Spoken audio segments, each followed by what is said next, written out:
नमस्कार दोस्तों। आपकी परीक्षा के स्तर के अनुसार गणित की शिक्षण विधियों के टॉप 50 महत्वपूर्ण प्रश्न रहेंगे और इसी प्रकार के प्रश्न एग्जाम के अंदर आपको देखने को मिलेंगे। दोस्तों 50 प्रश्न है और आपको पता चल जाएगा कि किस प्रकार के प्रश्न एग्जाम के अंदर आएंगे, या तो यही क्वेश्चन या इनसे जुड़े हुए थोड़ा सा अलग टाइप में घुमाकर उस प्रश्न को पूछा एग्जाम में जा सकता है। दोस्तों तो एक बार इस क्लास के ये 50 प्रश्न है जो आप जरूर अटेंड कर लें, बहुत ही इंपॉर्टेंट ये क्वेश्चन आपके लिए रहने वाले हैं। दोस्तों इससे अलावा एक वीडियो आपको डिस्क्रिप्शन में मिलेगा जो 2021 एग्जाम हुआ था, उसके अंदर जो क्वेश्चन आए थे शिक्षण विधियों के गणित प्लस विज्ञान के, वो क्वेश्चन आपको डिस्क्रिप्शन में वीडियो दिया हुआ लिंक दी हुई है, वहां पर जाकर आप देख सकते हैं। दोस्तों तो चलें गणित शिक्षण विधियों के इन 50 महत्वपूर्ण प्रश्नों की और छोटा वीडियो है, अच्छा वीडियो है और बहुत ही उपयोगी एग्जाम के समय होगा। जब एग्जाम देकर आप बाहर निकलोगे तब यही क्वेश्चन आपके दिमाग में दोहराएंगे। दोस्तों तो चलें पहले क्वेश्चन की ओर। स्क्रीन पे आ रहा है आपके, गणित के अध्ययन से एक बच्चे में किस गुण का विकास होता है। बात कर रहे हैं गणित के अध्ययन की।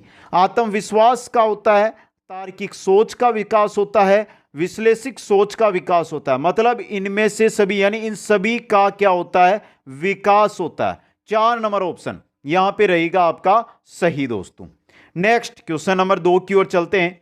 मनुष्य के जीवन की गतिविधियों में गणित का सर्वाधिक उपयोग होता है, वो किस क्षेत्र में? सांस्कृतिक, मनोवैज्ञानिक, सामाजिक या आर्थिक? आर्थिक क्षेत्र के अंदर। देखिए जीवन की गतिविधियों की बात करें तो आर्थिक क्षेत्र आ जाएगा आपका। 4 नंबर ऑप्शन यहां पे सही रहेगा। क्वेश्चन नंबर 3 में चलिए, कौन सा कार्य अध्यापक से संबंधित नहीं है इनमें से? योजना, मार्गदर्शन, शिक्षण, बजट बनाना। बजट बनाने का कार्य अध्यापक का नहीं है, बाकी ये कार्य अध्यापक के हैं। तो 4 नंबर ऑप्शन यहां पे सही रहेगा आपका। क्वेश्चन नंबर 4 देखिए, गणित की उन्नति के साथ देश की उन्नति का घनिष्ठ संबंध का विचारक था। यानी कि ये किसने कहा कि गणित की उन्नति के साथ ही देश की उन्नति होती है और इन दोनों का क्या है, घनिष्ठ संबंध है। ये कहा था टीपी नन ने, रोजर बेकन ने, नेपोलियन ने या फ्रोबेल ने? ये कहा था नेपोलियन ने। किसने कहा था? नेपोलियन का कथन है। अच्छा और इंपॉर्टेंट क्वेश्चन आपके लिए। आगे चलिए क्वेश्चन नंबर 5, और ऐसा क्वेश्चन जो बहुत एग्जामों में आया हुआ है। गणित की प्रकृति तार्किक, कठिन, अलंकारिक या नहीं? कोई सा भी नहीं। गणित की प्रकृति कैसी होती है सबको पता होना चाहिए। ये तार्किक है, यानी गणित तार्किक प्रकृति की है। दोस्तों अगला क्वेश्चन 6 नंबर देखिए, गणित विज्ञान की रानी है, यह परिभाषा दी। गणित विज्ञान की रानी है, किसने दी? बेल ने, कांट ने, गोस ने या बेकन ने? गणित विज्ञान की रानी है, यह परिभाषा दी थी गोस ने। किसने दी थी? गोस ने यह परिभाषा दी थी। दोस्तों क्वेश्चन नंबर 7 में चलते हैं। जो व्यक्ति गणित तथा वैज्ञानिक परीक्षणों के परिणामों को नहीं जानता वह सत्य को जाने बिना ही मर जाता है। कथन का संबंध है किसके साथ? पोइनकेआ के साथ से, सेलनोक से, नेपोलियन से या लेनिनिद से? बताइए, सिंपल सा क्वेश्चन आया आपके सामने। जो व्यक्ति गणित तथा वैज्ञानिक परीक्षणों के परिणामों को नहीं जानता है वो सत्य को जाने बिना ही मर जाता है। यह कथन है सेलनोक का। सेलनोक से संबंधित है यह कथन। दोस्तों तो ऑप्शन 2 यहां पे रहेगा आपका सही। दोस्तों क्वेश्चन नंबर 8, गणित का अनुशासन मूल्य है। गणित का अनुशासन मूल्य है क्योंकि सूत्रों में सरलता है, गणित में निष्कर्ष शुद्ध निकलते हैं और गणित में परिणामों की क्या होती है, पुष्टि होती है। इस वजह से उपरोक्त सभी 4 नंबर ऑप्शन यहां पे सही रहेगा। क्वेश्चन नंबर 9 में चलिए, गणित सभ्यता का रिक्त स्थान का है। गणित सभ्यता का क्या है? द्वार है, दर्पण है, मुखौटा है, उपद्वार है। गणित सभ्यता का क्या होता है? दर्पण होता है। क्या होता है मित्रों? दर्पण। 2 नंबर ऑप्शन सही रहेगा। नेक्स्ट क्वेश्चन नंबर 10 आ रहा है। मित्रों क्वेश्चनों को एक बार उन मित्रों के पास शेयर कर दो जो आपके साथ भी साइंस मैथ से तैयारी कर रहे हैं, उनके पास भी ये वीडियो पहुंचना चाहिए। दोस्तों कौन सी विशेषता गणित को एक वैश्विक विषय बनाती है इनमें से? गणित की भाषा जटिल है, गणित की भाषा संक्षिप्त है, गणित की भाषा में एक रूपता है या उपरोक्त में से कोई नहीं? गणित की ऐसी कौन सी विशेषता है जो उसको एक वैश्विक विषय यानी पूरे विश्व में समान विषय के रूप में दर्जा देती है, वो है कि गणित की भाषा में एक रूपता है दोस्तों। 3 नंबर ऑप्शन यहां पे क्या रहेगा आपका, सही रहेगा। और अच्छा क्वेश्चन था ये आपके लिए। आगे चलिए, क्वेश्चन नंबर 11 आपकी स्क्रीन पे आ रहा है और अच्छा क्वेश्चन आ रहा है ये भी। गणित की अच्छी पाठ्य पुस्तक के चयन के समय हमें किस बात का ध्यान रखना चाहिए? प्रश्नावली के सारे प्रश्न हल किए हुए हो, पर्याप्त मात्रा में उदाहरण और प्रश्नावली में प्रश्न हो, उदाहरण ज्यादा प्रश्नावली में प्रश्न कम हो, उदाहरण कम तथा प्रश्नावली में ज्यादा हो। आप गणित की पाठ्य पुस्तक खरीद रहे हैं तो इनमें से किस बात का आप ध्यान रखेंगे?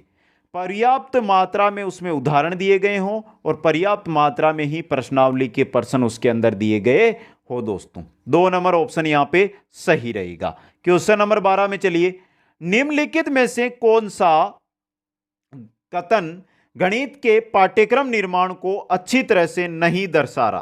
पहला, गणित का पाठ्यक्रम विद्यार्थी केंद्रित होना चाहिए, यह तो दर्शा रहा है। गणित का पाठ्यक्रम क्रिया आधारित होना चाहिए, यह भी दर्शा रहा है। गणित का पाठ्यक्रम मनोवैज्ञानिक एवं तार्किक ढंग से व्यवस्थित होना चाहिए, यह भी दर्शा रहा है। गणित का पाठ्यक्रम गणित अध्यापक की सहमति को आवश्यक नहीं मानता, यह नहीं दर्शा रहा पाठ्यक्रम निर्माण को। तो चौथा ऑप्शन है जो आपका यहां पे गलत है और सही रहेगा यहां पे। आगे चलिए, क्वेश्चन नंबर 13 में, सर्वाधिक प्रभावशाली शिक्षण सामग्री कौन सी होती है? अप्रक्षेपित, प्रत्यक्ष अनुभव, प्रक्षेपित या इनमें से कोई नहीं? आप सबसे ज्यादा प्रभावित किससे होते हैं? जिसको आप खुद देखते हैं, आंखों से देखते हैं, उसको प्रत्यक्ष देखते हैं, यानी कि प्रत्यक्ष जिसका अनुभव आपने लिया है वो प्रभावशाली शिक्षण सामग्री होती है दोस्तों। तो 2 नंबर ऑप्शन सही रहेगा। क्वेश्चन नंबर 14 देखिए, सामान्य से विशिष्ट का सिद्धांत निम्न में से किसमें प्रयोग होता है? सामान्य से जो विशिष्ट का सिद्धांत है, आगमन, निगमन, संश्लेषण या विश्लेषण? सामान्य से हम विशिष्ट की ओर जाते हैं, वो जाते हैं निगमन विधि में। किस में जाते हैं? निगमन विधि के अंदर। विशिष्ट से सामान्य भी बन सकता है। आगे चलिए, क्वेश्चन की ओर 15 नंबर आ रहा है, यदि एक विद्यार्थी है जो गणित विषय में कई बार अनुत्तीर्ण हो जाता है, तो यह जानने के लिए कि गणित की किस विशेष शाखा में वह कमजोर है, निम्न में से कौन सी विधि आप प्रयोग में लेंगे? लिखित कार्य करेंगे, मौखिक कार्य करेंगे, निदानात्मक कार्य करेंगे या उपचारात्मक तरीका? मित्रों, कोई भी बालक किस विषय में कमजोर है या कोई विषय उसके किस पार्ट में कमजोर है, उसका पता लगाने के लिए उसका किया जाता है निदानात्मक कार्य। जब उसकी कमजोरी का पता लग जाता है, ये तो 3 नंबर ऑप्शन सही हो गया, लेकिन निदानात्मक कार्य हमने कर लिया, वो फेल हो रहा है, उसका हमें पता चल गया कि इस शाखा में ये कमजोर है और फेल हो रहा है, तो उसके बाद क्या करेंगे? उसका उपचारात्मक तरीका यानी उपचारात्मक परीक्षण उसका किया जाता है। क्वेश्चन नंबर 16 में चलिए, छात्र गणितीय गणना में गति प्राप्त कर सकते हैं। छात्र है कैसे कर सकते हैं? चर्चा या वाद विवाद द्वारा, मौखिक कार्य द्वारा, लिखित कार्य द्वारा, अभ्यास कार्य द्वारा? किसके द्वारा? आप कोई भी कार्य है उसमें गति कैसे प्रदान, अगर उसका आप अभ्यास करेंगे, अगर आप आज दौड़ते हैं और आप सिर्फ कितने 500 मीटर दौड़ते हैं, अगले दिन आप दौड़ते हैं 600 मीटर, अगले दिन 700 मीटर, अगर आप रेगुलर अभ्यास करेंगे तो एक समय आएगा जब आप 2, 3, 4 किलोमीटर आसानी से दौड़ेंगे। मतलब अभ्यास के द्वारा गति प्राप्त कर सकते हैं। क्वेश्चन नंबर 17 देखिए, छोटी कक्षाओं में गणित विषय में रुचि उत्पन्न करने के लिए पढ़ाने का तरीका कैसा होना चाहिए दोस्तों? मनोरंजक एवं खेल संबंधी, रटने का, आगमन का, निगमन का? छोटी कक्षाओं की बात करें तो वहां पर खेल संबंधी और मनोरंजक, यानी मनोरंजक एवं खेल संबंधी होना चाहिए गणित पढ़ाने का, गणित विषय में रुचि उत्पन्न करने का तरीका। अच्छा क्वेश्चन है ये भी आपके एग्जाम की दृष्टि से। आगे चले नेक्स्ट क्वेश्चन की ओर। नेक्स्ट क्वेश्चन आपकी स्क्रीन पे आ रहा है 18 नंबर, गणित शिक्षण की कौन सी विधि है जिसमें अज्ञात से ज्ञात की ओर चलते हैं वह जिसमें खोज करने की प्रवृत्ति को प्रोत्साहन मिलता है? संश्लेषण, विश्लेषण, परियोजना, प्रयोगशाला? अज्ञात से ज्ञात, खोज करने की प्रवृत्ति को प्रोत्साहन, यह मिलता है विश्लेषण विधि में। किसमें मिलता है? विश्लेषण विधि के अंदर दोस्तों। क्वेश्चन नंबर चलिए 19 की ओर, निरीक्षण करो और सीखो के सिद्धांत पर आधारित कौन सी विधि है? निरीक्षण करो और सीखो, आगमन, अभिकर्मित अनुदेशन, प्रयोगशाला और इनमें से सभी? निरीक्षण कहां पर करते हैं? जब प्रयोग करते हैं। प्रयोग कहां करते हैं? प्रयोगशाला में। तो प्रयोगशाला में हम निरीक्षण करते हैं और उन निरीक्षणों के द्वारा हम सीखते हैं। तो 3 नंबर ऑप्शन आपकी प्रयोगशाला विधि सही रहेगी। क्वेश्चन नंबर 20 देखिए, संगीत मानव के अवचेतन मन, रीट 2021 का क्वेश्चन है ये। संगीत मानव के अवचेतन मन का अंकगणित की संख्याओं से संबंधित एक आधुनिक गुप्त व्यायाम है। यह कथन गणित के किस मूल्य से संबंधित है? संगीत है जो मानव के अवचेतन मन का अंकगणित की संख्याओं से संबंधित एक आधुनिक गुप्त व्यायाम है। बौद्धिक मूल्य, सांस्कृतिक मूल्य, कलात्मक मूल्य या सामाजिक मूल्य?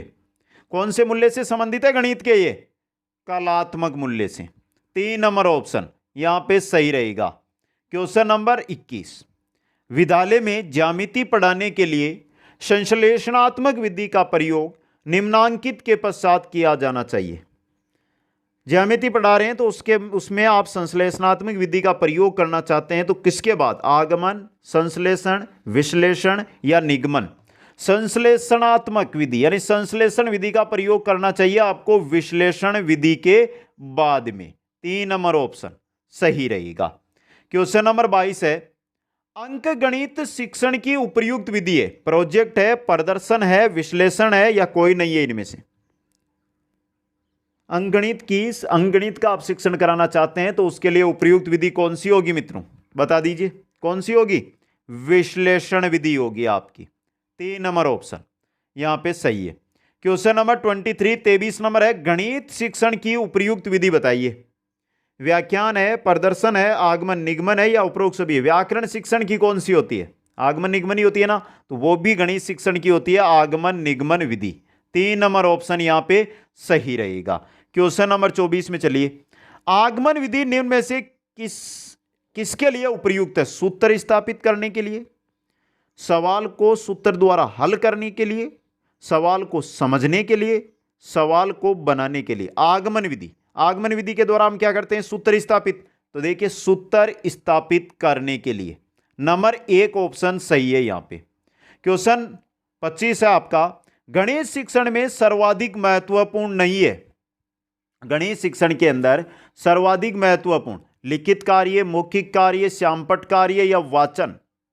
लिखित कार्य तो सबसे इंपॉर्टेंट होता है, मौखिक कार्य भी इंपॉर्टेंट होता है, श्यामपट्ट कार्य भी इंपॉर्टेंट है, लेकिन वाचन गणित में कोई काम नहीं आता है। ऑप्शन 4 यहां पे सही रहेगा।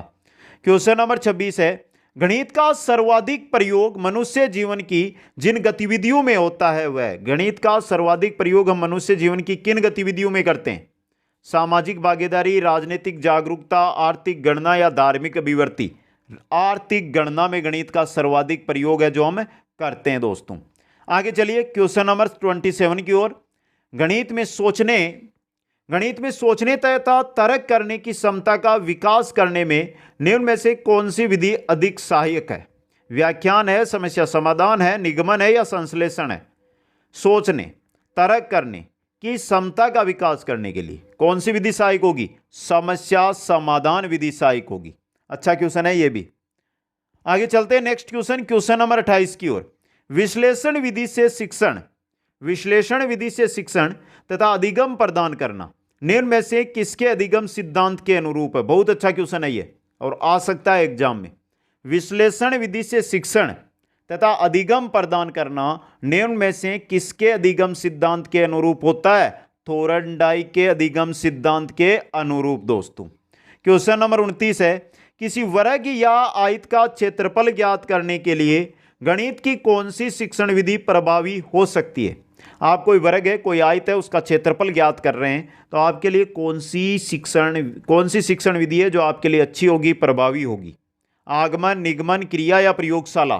कौन सी होगी? आगमन विधि होगी आपके। नंबर 1 ऑप्शन सही रहेगा।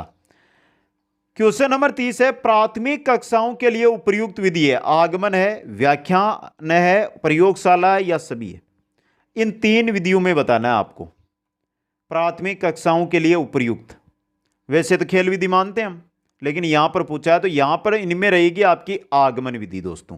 और अच्छा क्वेश्चन है एग्जाम की दृष्टि से, यह भी आ सकता है एग्जाम के अंदर दोस्तों। आगे चले नेक्स्ट क्वेश्चन की ओर। क्वेश्चन आ रहा है आपका 31 नंबर। देखिए, निम्नलिखित में से वस्तुनिष्ठ प्रकार के प्रश्नों की सीमा अनुमान लगाना, निर्माण में कठिनाई, जटिल प्रक्रियाओं को न माप सकना। ये वस्तुनिष्ठ प्रकार के प्रश्नों की सीमाएं। एक तो अनुमान लगाते हैं ना, ये वस्तुनिष्ठ प्रश्न, ये इसमें अनुमान लगा लिया आपने। इनके निर्माण में, इनको बनाते समय कठिनाई होती है, और जटिल जब प्रक्रिया होती है वहां पर ये काम में नहीं आते। मतलब ये तीनों के तीनों है जो सीमाएं हैं वस्तुनिष्ठ प्रकार के प्रश्नों की। उपरोक्त सभी ऑप्शन 4 यहां पे आपका सही रहेगा। आगे चलिए, क्वेश्चन नंबर 32 आ रहा है। निम्नांकित में से कौन सी शिक्षण विधि को औपचारिक कक्षा व्यवस्था में प्रयोग करना चाहिए? आगमनात्मक, निगमनात्मक, प्रायोजना या विश्लेषणात्मक? देखिए, कौन सी शिक्षण विधि है जिसको औपचारिक कक्षा व्यवस्था में प्रयोग, औपचारिक कक्षा व्यवस्था में प्रयोग करना चाहिए? प्रायोजना विधि को। किसको? प्रायोजना विधि का प्रयोग करना क्या होता है? कठिन होता है। औपचारिक कक्षा की बात कर रहे हैं ना हम, वहां पर प्रयोग करना क्या होगा इसका? कठिन। आगमन, निगमन, विश्लेषण ये सिंपल हो जाएगी वहां पे। चलिए 33 नंबर क्वेश्चन की ओर। निम्नलिखित में से विद्यालय में विद्यार्थियों के लिए गणित में मौखिक कार्य की सर्वाधिक महत्वपूर्ण विशेषता क्या है? विद्यालय के जो विद्यार्थी है उनके लिए गणित में मौखिक कार्य की सर्वाधिक महत्वपूर्ण विशेष, पहला देखिए ऑप्शन देख लीजिए। मानसिक प्रक्रियाओं का विकास करती है, ये समय बचाती है, पेपर पेंसिल की आवश्यकता नहीं है, मौखिक रूप से प्रश्नों को हल करने की योग्यता बनाती है। तो मौखिक कार्य की सर्वाधिक महत्वपूर्ण विशेषता यह है आपकी, ये मानसिक प्रक्रियाओं का विकास करती है दोस्तों। तो ऑप्शन कौन सा सही हो गया? यहां पे 1 नंबर हो गया। क्वेश्चन नंबर 34 देखिए। निम्नलिखित में से कौन सा सूचना एवं दूरसंचार तकनीकी उपकरण विशिष्ट तौर पर ग्राफ तथा ज्यामिति शिक्षण में सर्वाधिक उपयोगी है? एलसीडी प्रोजेक्टर, स्लाइड प्रोजेक्टर, अंतःक्रियात्मक श्वेत पट या टेलीविजन? तो बताइए कौन सा है जो ग्राफ और ज्यामिति शिक्षण में सर्वाधिक उपयोगी है? अंतःक्रियात्मक श्वेत पट दोस्तों। 3 नंबर ऑप्शन आपका सही रहेगा। क्वेश्चन नंबर 35 आपकी स्क्रीन पे। निदानात्मक परीक्षण का महत्व है शिक्षण में है, परामर्श और निर्देशन में है, उपचारात्मक शिक्षण की व्यवस्था निदानात्मक परीक्षण के बाद में होती है तो इसमें भी है, मतलब उपरोक्त सभी में। 4 नंबर ऑप्शन यहां पे सही रहेगा। Question number 36। उपचारात्मक शिक्षा की जरूरत होती है, किनको होती है? मंदबुद्धि बच्चों को।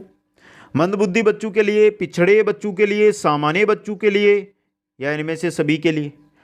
तो उपचारात्मक जो शिक्षण होता है यह सभी के लिए आवश्यक है, चाहे कितना भी प्रतिभाशाली हो, चाहे कितना भी मंदबुद्धि हो, चाहे कितना भी औसत हो, सभी के लिए। तो इनमें से सभी के लिए ऑप्शन 4 यहां पे सही रहेगा। क्वेश्चन नंबर 37 देखिए। छोटी कक्षाओं में गणित विषय में रुचि उत्पन्न करने के लिए पढ़ाने का तरीका होना चाहिए। मित्रों रिपीट हो गया है क्वेश्चन, सबको पता है, मनोरंजक एवं खेल संबंधी। आगे चलिए क्वेश्चन नंबर 38। मूल्यांकन का निकटतम संबंध होता है विषय वस्तु, मूल्यांकन प्रविधियों, उद्देश्यों या सीखने से? बता दीजिए मूल्यांकन का निकटतम संबंध किससे होता है?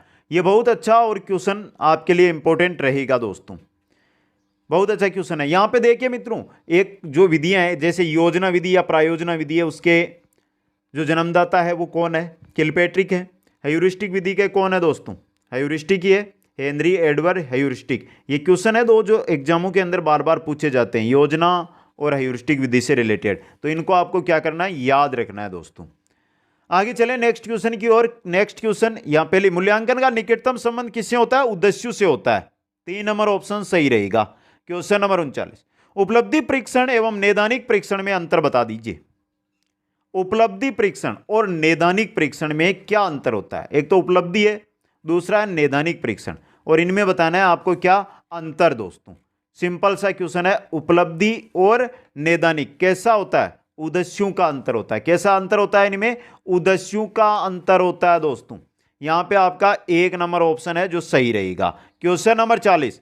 वस्तुनिष्ठ परीक्षण की सर्वाधिक महत्वपूर्ण विशेषता बताइए।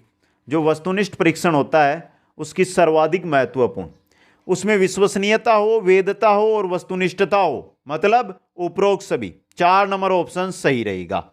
क्वेश्चन नंबर 41 देखिए।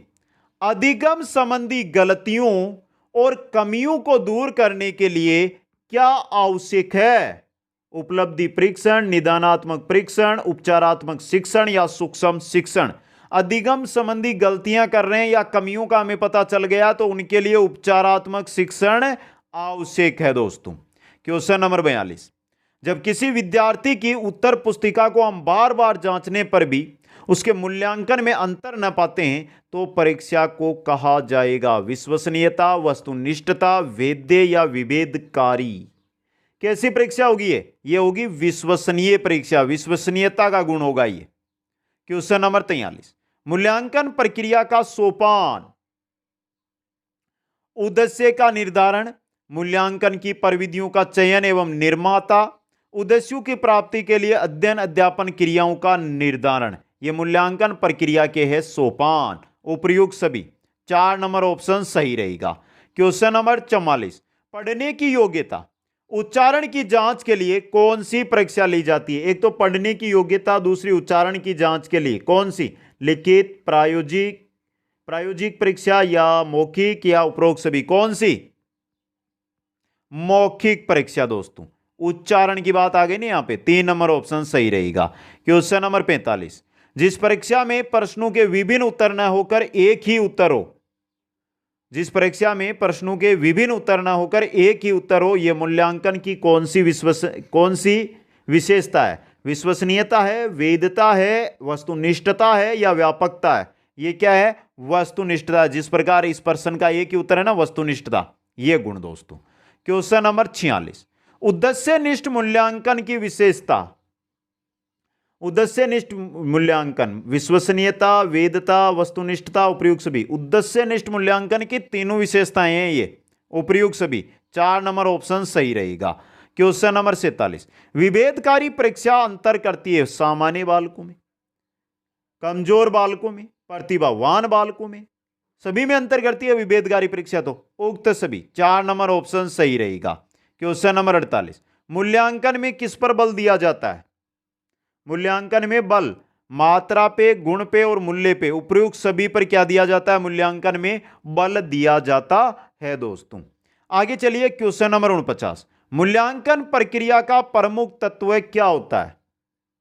उद्देश्य, अधिगम, अनुभव, मूल्यांकन के साधन, उपयुक्त सभी। ये तीनों के तीनों है जो प्रमुख तत्व है मूल्यांकन के, उपयुक्त सभी। 4 नंबर ऑप्शन सही रहेगा।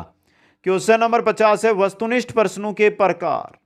वस्तुनिष्ठ प्रश्नों के प्रकार, बहुचयनात्मक प्रश्न होते हैं, सत्य असत्य वाले प्रश्न होते हैं, रिक्त स्थान पूर्ति वाले होते हैं, उपयुक्त सभी वस्तुनिष्ठ प्रश्नों की श्रेणी में आएंगे। क्वेश्चन नंबर 51 है वस्तुनिष्ठ परीक्षण का प्रमुख दोष।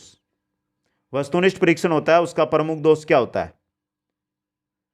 व्यापकता का अभाव, विश्वसनीयता का अभाव, अभिव्यक्ति का अभाव। अभिव्यक्ति का अभाव रहता है, यहां पर आप अपनी अभिव्यक्ति जाहिर नहीं कर सकते हो, सीधा आपको उत्तर देना है। 3 नंबर ऑप्शन है सही यहां पे तो इस प्रकार। और अंतिम क्वेश्चन आपके सामने, सत्र के अंत में आयोजित की जाने वाली परीक्षा मूल्यांकन के किस गुण की अवहेलना करती है? निरंतरता, सहकारिता, व्यापकता या उपयुक्त सभी की?